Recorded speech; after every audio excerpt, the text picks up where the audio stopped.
യഥാർത്ഥത്തിൽ നിങ്ങൾ മനസ്സിലാക്കുക, ഈ ഇരുമുഖനയം എന്ന് പറഞ്ഞാൽ എന്താ? വേഷം മാറലല്ല, ആശയം മാറുക. അവിടുന്ന് ഒന്ന് പറയാം, ഇവിടുന്ന് ഒന്ന് പറയാം. അങ്ങനെയാണെങ്കിൽ ഞാൻ സമ്മതിച്ചു. ഞാൻ ഒരിക്കലും സുഹൃത്തുക്കളെ ഗൾഫ് നാട്ടിൽ വെച്ച് തലമറക്കൽ സുന്നത്താന്ന് പറഞ്ഞിട്ടില്ല. എങ്കിലല്ലേ ഇവിടെ വന്നാൽ അത് ഇരുമുഖനയാവുള്ളൂ. അവിടുന്ന് അനുവദനീയാണ്, ഇവിടുന്ന് അനുവദനീയാണ്, രണ്ടും ചെയ്യാം. ആശയത്തിൽ മാറ്റം ഇല്ല. എന്നാൽ ഇരുമുഖനയ ആർക്കാ നിങ്ങൾ മനസ്സിലാക്കിക്കോ. ഞാൻ അതൊന്ന് പറഞ്ഞുതരാം. യഥാർത്ഥത്തിൽ ഇരുമുഖനയം റസൂലുള്ള ഉദ്ദേശിച്ചതുപോലെ ആരെടുത്താ ഉള്ളത്? നിങ്ങൾക്കറിയില്ലേ, നമ്മളെ ശൈഖുന ഇവിടെ എന്താ പറയല്? ഇവരൊക്കെ എന്താ പറയല്? 11 റക്അത്ത് തറാവീഹ് നിസ്കരിക്കുന്ന പള്ളി മുനാഫിഖിന്റെ പള്ളിയാണ് അല്ലേ? 11 റക്അത്ത് തറാവീഹ് നിസ്കരിക്കുന്നത് ബിദ്അത്തുകാരന്റെ പരിപാടിയാണ്. അങ്ങനെ പറഞ്ഞു പല രൂപത്തിലും ഇവിടെ വലിയ കുഴപ്പമുണ്ടാക്കും. 20 നിസ്കരിക്കാവൂ എന്ന നിലക്ക് കൃത്യമായി അതെല്ലായിടത്തും പറയും. അതേ കാര്യത്തിന് വേണ്ടി ഒച്ചവെക്കും, പള്ളികളിൽ പ്രശ്നമുണ്ടാക്കും, ഒരുപാട് പ്രയാസങ്ങൾ ഉണ്ടാക്കി. പക്ഷേ ശൈഖുന ഗൾഫ് നാട്ടിലെത്തിയപ്പോഴോ അറബികളെ തൃപ്തിപ്പെടുത്താൻ വേണ്ടി ഇവിടുത്തെ ആശയം അവിടെ മൂടി വെച്ച് അവിടുത്തെ ഇമാമിനെ തുടർന്ന് 8-3 11 റക്അത്ത് നിസ്കരിച്ചു എന്ന് ഞാനല്ല പറയുന്നത്. കൂടെ കിടന്ന് രാപ്പനി മനസ്സിലാക്കിയ ഹസൻ സഖാഫി എന്ന് പറയുന്ന സഖാഫത്ത് മർക്കസു സഖാഫയിൽ നിന്ന് ഫസ്റ്റ് ക്ലാസ്സോടുകൂടി പാസ്സായ ഒരു സഖാഫി ആ കാര്യം നമ്മളുമായി പങ്കുവെക്കുന്നത് നിങ്ങളൊന്ന് ശ്രദ്ധിച്ചോളൂ. ബഹ്റൈനിൽ മാത്രമല്ല, ഷാർജയിൽ പോയല്ലോ. ഷാർജയിൽ പോയിട്ട് 8 റക്അത്ത് തറാവീഹ് നിസ്കരിച്ചില്ലേ? ഇല്ല എന്ന് അബൂബക്കർ മൗലവിക്ക് പറയാൻ പറ്റുമോ? ഉണ്ടെന്ന് തെളിയിക്കാൻ എനിക്ക് സാധിക്കും. ഷാർജയിൽ അദ്ദേഹത്തിന്റെ കൂടെ 8 റക്അത്ത് തറാവീഹ് നിസ്കാരത്തിൽ സംബന്ധിച്ച ഒട്ടനേകം ആളുകളെ എനിക്ക് പരിചയമുണ്ട്. നേരിൽ സംബന്ധിച്ച ആളുകൾ ഞാനുമായി കാര്യങ്ങൾ സംസാരിച്ചിട്ടുണ്ട്. അന്നും ഇദ്ദേഹത്തിന് പറ്റിയ അബദ്ധം, ഒരു കളവ് പറഞ്ഞു. തറാവീഹ് നിസ്കാരം കഴിഞ്ഞ് വിവാദമായി. ഇയാളെ ഈ സ്വഭാവം ജനങ്ങൾ അറിഞ്ഞു. 8 റക്അത്ത് തറാവീഹ് ഏതോ അറബികൾക്ക് വേണ്ടി പള്ളിയിൽ വെച്ച് നിസ്കരിച്ചു.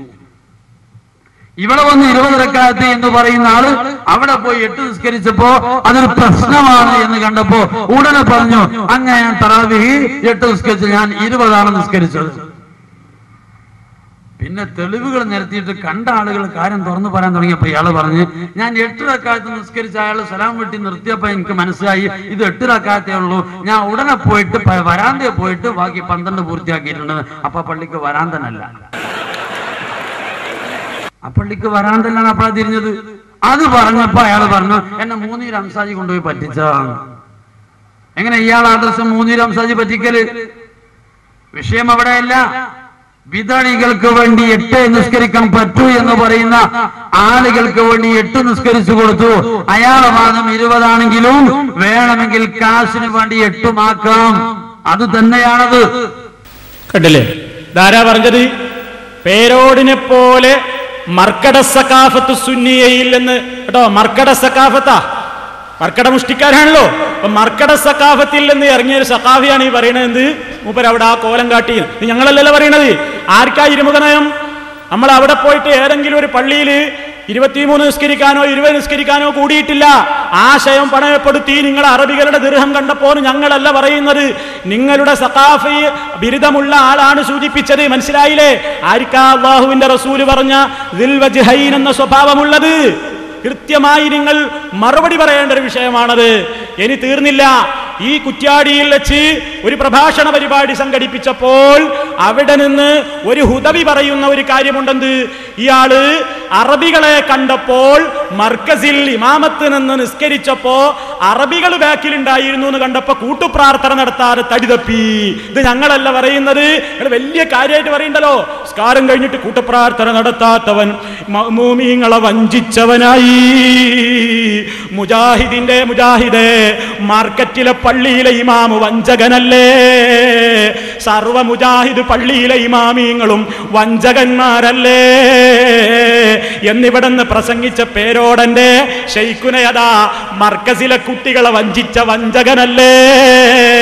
അറബികളെ കണ്ടപ്പോ കൂട്ടപ്രാർത്ഥന എന്ന വലിയ സൽക്കർമ്മം നടത്താതെ എഴുന്നേറ്റ് പോയതിനെ സംബന്ധിച്ച് നിങ്ങളുടെ ആശയം പഠിച്ചു മനസ്സിലാക്കിയ ഹുദവിയാണ് പറയുന്നത്, ഞങ്ങളല്ല എന്ന് ഓർമ്മപ്പെടുത്തിക്കൊണ്ട് ആ ക്ലിപ്പ് കൂടി കാണാൻ നിങ്ങളുടെ ശ്രദ്ധ സ്ക്രീനിലേക്ക് ക്ഷണിക്കുന്നു. ജലീൽ സഖാഫി എന്ന അദ്ദേഹത്തിന്റെ ലേഖനങ്ങളിൽ പലപ്പോഴും പറയാറ്, സുന്നത്ത് ജമാഅത്ത് നിങ്ങൾ കൈകാര്യം ചെയ്യേണ്ട കേട്ടോ, നിങ്ങളുടെ സമ്പത്ത് ജമാഅത്ത് കൈകാര്യം ചെയ്താൽ മതിയെന്ന. 2004 ഫെബ്രുവരി 18 മർക്കസ് കോംപ്ലക്സിന്റെ പള്ളിയിൽ വെച്ചുകൊണ്ട് AP ഉസ്താദ് ഇമാമത്ത് നിന്നുകൊണ്ട് അസ്ർ നിസ്കരിച്ചു. അസ്ർ നിസ്കാരം കഴിഞ്ഞ് സലാം വീട്ടിൽ ഉടനെ എണീക്കുന്നുണ്ടായിരുന്നു. സലാം വീട്ടിയ പാടെ പെട്ടെന്ന് സലാം വീട്ടിന്റെ കൂടെ ചാട്ടി എണ്ണീറ്റ് പറഞ്ഞു തുടങ്ങി എന്ന് പറഞ്ഞില്ല കുഞ്ഞൻ നമ്പ്യാര്. ചാടി എണ്ണീറ്റ് ഉസ്താദ് പെട്ടെന്ന് സുന്നത്ത് നിസ്കരിക്കാൻ ആളുകൾ അന്തം വിട്ടു. ഇതെന്താപ്പാ? കാരണം നിസ്കാരത്തിന് ശേഷം ഉസ്താദുമാർ നമുക്ക് പറഞ്ഞു തന്നത് 33 വട്ടം സുബ്ഹാനല്ലാഹ് അങ്ങനെ ദിക്റുകളും ദുആയൊക്കെ ഉണ്ടെന്നല്ലേ. ഇന്ന് പെട്ടെന്ന് എണീക്കാനുള്ള കാരണം എന്താ? ആളുകൾ ഇങ്ങനെ നോക്കി നിൽക്കുമ്പോഴാണ് തലയിൽ വെട്ടുവെച്ചൊരു അറബി സഹോദരൻ അവിടെ ഉണ്ട്. അപ്പൊ അറബിക്ക് ഒരു പക്ഷേ ഇതിന് താല്പര്യം ഉണ്ടാവില്ല. കാരണം ഷാർജയിൽ നിന്നോ അജ്മാനിൽ നിന്നോ വന്ന ആളായിരിക്കും. ഷാർജക്കാരനോ അജ്മാനിയോ ആകുമ്പോൾ അതല്ലെങ്കിൽ സൗദിയോ ആകുമ്പോൾ അവർക്കൊരു പക്ഷേ ഇതിന് താല്പര്യം ഉണ്ടാവില്ല സലഫി കാഴ്ചപ്പാട് പ്രകാരം. പക്ഷേ അതിവിടെ ചെയ്യാൻ പറ്റുമോ? അവർക്കിത് ഹറാമാണ്, ഖുറാഫാത്താണ്, ദിക്ർ ദുആ എന്ന അഭിപ്രായം ഉണ്ടെങ്കിൽ ഇവിടെ നമ്മൾ ചെയ്തു പോയാൽ പിന്നെ കാശ് കിട്ടുമോ? കാശ് കിട്ടുമോ? ഇല്ലല്ലോ. കാരണം എന്താ? ദീപസ്തംഭം മഹാശ്ചര്യം, നമുക്കും കിട്ടണം പണം. ദീപസ്തംഭം മഹാശ്ചര്യം, നമുക്കും കിട്ടണം പണം. കുഞ്ഞൻ നമ്പ്യാർ ഓട്ടം തുള്ളലിൽ പാടിയത് എത്ര കാലോചിതം. ഇതാണ് ഇവിടെ വിഷയം. കാശ് കിട്ടാൻ തടസ്സമാണെന്ന് കണ്ടാൽ ഇവർ ഇതെല്ലാം ചെയ്യാൻ ഇവർക്ക് ഒരു പ്രശ്നവുമില്ല. കണ്ടോ, കാശ് കിട്ടുന്നു കണ്ടാൽ ഏത് ഒഴിവാക്കും. ഏത് കുഞ്ഞൻ നമ്പ്യാരെ കവിതയും തെളിവായിട്ട് ഉദ്ധരിച്ചു. ദീപസ്തംഭം മഹാശ്ചര്യം, നമുക്കും കിട്ടണം പണം. കേട്ടോ, അതിന് വേണ്ടിയിട്ട് ആദർശാണ്ട് ഒഴിവാക്കി. ഈ പണി ഈ പാവപ്പെട്ട ഹുസൈൻ സലഫി ചെയ്തിട്ടില്ല. നിങ്ങളെ നേതാവാ ചെയ്തത്. ചോദിച്ചു നോക്ക്. നിങ്ങളുടെ ആ കേന്ദ്രം ഉണ്ടല്ലോ കുറ്റ്യാടിയിലെ, അതിന്റെ പരിസരത്തുനിന്ന് പ്രസംഗിച്ചതാ. നിങ്ങൾ മറുപടി പറഞ്ഞിട്ടുണ്ടോ? നിങ്ങൾ മറുപടി പറഞ്ഞിട്ടുണ്ടോ? അപ്പൊ നിങ്ങൾ ഈ ആശയം നിങ്ങൾ അവിടെ ഒന്ന് വേറൊന്ന് ഈ പണത്തിന് വേണ്ടി നിങ്ങൾ അറബികളെ കണ്ടാൽ ആശയം മറക്കുന്നു, നിങ്ങളുടെ ആദർശത്തെ വിറ്റ് കാശാക്കുന്നു. ഇതാണ് സുഹൃത്തുക്കളെ ഇരുമുഖ നയം. ഇനി തീർന്നോ? ഇവിടെ വെച്ച് മൂപ്പരടക്കം ഇവിടെ വന്ന അന്ത്രു അടക്കം പ്രസംഗിച്ചു. എല്ലാവരും പറഞ്ഞു എന്ത് കയ്യമുത്തലൊക്കെ വലിയ പുണ്യ, ഞാനൊരു മഹാനാണ്, മഹാന്മാരുടെ കയ്യമുത്തന് കണ്ടിട്ട് നിങ്ങൾ അസൂയപ്പെടേണ്ടതാണ് എന്നോട്. മഹാന്മാരുടെ കൈ ആളുകൾ മുത്തുന്നത് കണ്ടിട്ട് അത് അസൂയപ്പെട്ടിട്ട് കാര്യമില്ല. അപ്പൊ അതിന്റെ അർത്ഥം എന്താ? ഞാനൊരു മഹാനവറുകളാണ് അല്ലേ? മൂപ്പര കയ്യമുത്തലിനെ പറ്റി പറഞ്ഞപ്പോ അതിന് പറയണം, അതിന്റെ കുറെ മദ്ഹ് പറഞ്ഞിട്ട് പറയണത് കൈമുത്ത എന്നുള്ളത് വലിയ സുന്നത്തുള്ള സംഗതിയാണ്. അത് മഹാന്മാരെ നിങ്ങളെ കൈ ആരും മുത്താൻ നിങ്ങൾ ആഗ്രഹിച്ചിട്ട് കാര്യമില്ല, ആരും മുത്തൂല, ഞങ്ങൾ ആരും ഇങ്ങനെ വെച്ചെടുക്കലുമില്ല. ഇതൊന്ന് മുത്തിക്കോ എന്ന് പറഞ്ഞിട്ട് ഞങ്ങൾക്ക് ആ പണിയില്ല. ഞങ്ങളിത് മുത്തിയിട്ടും തടകിയിട്ടൊന്നും പൈസ വാങ്ങണ ഇടപാടും ഞങ്ങൾക്കില്ല. ആ എല്ലാ രൂപത്തിലുള്ള ആ സ്ഥാനങ്ങളും മാനങ്ങളും ഒക്കെ നിങ്ങൾക്ക് തന്നെ ഇരുന്നോട്ടെ. പക്ഷെ ഇത്രയൊക്കെ പോരിശയാക്കപ്പെട്ട ഈ കൈ മുത്തല് ഇത്ര വലിയ ആദരവായിട്ട് പറയുന്ന ശൈഖുനെയും കുട്ടികളും ഒക്കെ എന്തേ അറബികളെ കണ്ടപ്പോ കൈ വലിച്ച്? മനസ്സിലാക്കണങ്ങൾ. ഒരു പാവപ്പെട്ട ഒരു സഖാഫി ഏതാണാവേ, ഇനി അത് വലിയൊരു പ്രശ്നമാക്കണ്ട. അടുത്തിൽ അയാൾ സഖാഫിയാന്ന് തെളിയിക്കാൻ പറ്റുമോന്നൊന്നും എന്നോട് ചോദിക്കണ്ട. ഒരു മോലിയരുട്ടി അല്ലെങ്കിൽ ഒരു മോലിയര്, ആ മോലിയര് ശൈഖുനെ പള്ളിയിൽ നിന്ന് നിസ്കരിച്ചുകൊണ്ട് ഇറങ്ങുമ്പോ കൈ പിടിച്ച് മുത്താൻ വേണ്ടി ആദരവോടെ ചെന്നതാ. അപ്പൊ നമ്മളെ ശൈഖുനെ എന്താ ചെയ്യുന്നറിയോ? ദേഷ്യം പിടിച്ച് കയ്യൊരു വലി.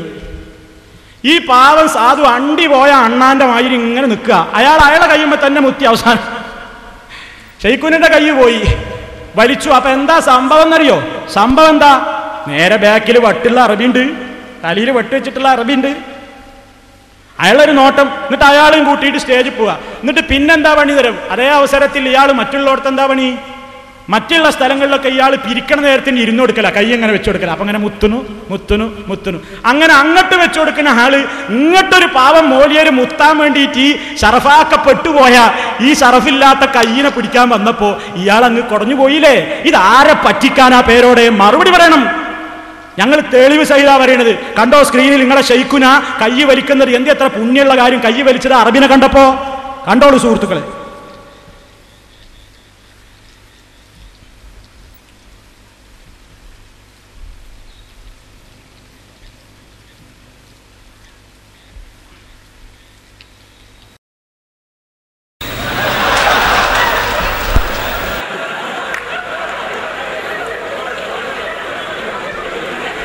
ശ്രദ്ധിച്ചോളൂ, ശരിക്കും ശ്രദ്ധിച്ചോ. കൈയടിക്കേ ചിരിക്കൊന്നും ചെയ്യണ്ട, ശരിക്കും ശ്രദ്ധിച്ചോ.